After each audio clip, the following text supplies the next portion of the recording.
પણ આ બધી લડાઈઓના અંતે અત્યારે જે રમત આખી એક ચાલુ થઈ છે, જે ભાજપની ભગીની સંસ્થા છે ભારતીય કિસાન સંઘ, એ ખબર નહીં આમ ચોમાસું આવે અને દેડકા જેમ બહાર નીકળે ને એમ, કાં તો ચૂંટણી આવે ત્યારે આ ભારતીય કિસાન સંઘ બહાર નીકળે છે, અથવા તો ખેડૂતોના કોઈ એવા મુદ્દાઓ કે જે પિકઅપ પકડાય અને સરકારને એમાં ક્યાંક ને ક્યાંક પાછું વળવા જેવી પરિસ્થિતિ થાય ત્યારે ચોમાસી દેડકાની જેમ ભારતીય કિસાન સંઘ બહાર નીકળે છે.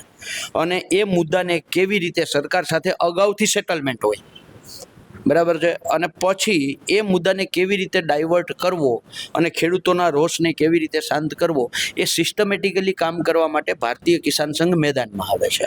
આ હું એટલા માટે કહું છું, 2-3 ઉદાહરણ આપું. દાખલા તરીકે જમીન માપણીનો પ્રશ્ન આખા ગુજરાતમાં આઝાદી પછી સૌથી વધારે જો કનડગતવાળો કોઈ પ્રશ્ન હોય તો એ ખોટી અને ભૂલ ભરેલી જમીન માપણી છે.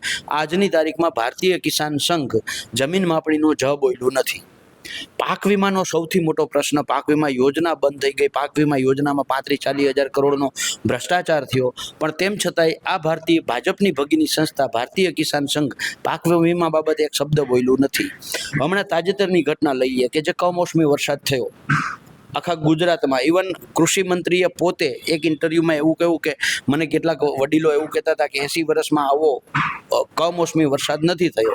તો આ કમોસમી વરસાદમાં ખેડૂતોનું પાક ધિરાણ માફ કરો કે ખેડૂતોનું દેવું માફ કરો, એવો એક શબ્દ ભારતીય કિસાન સંઘ બોલ્યું નથી.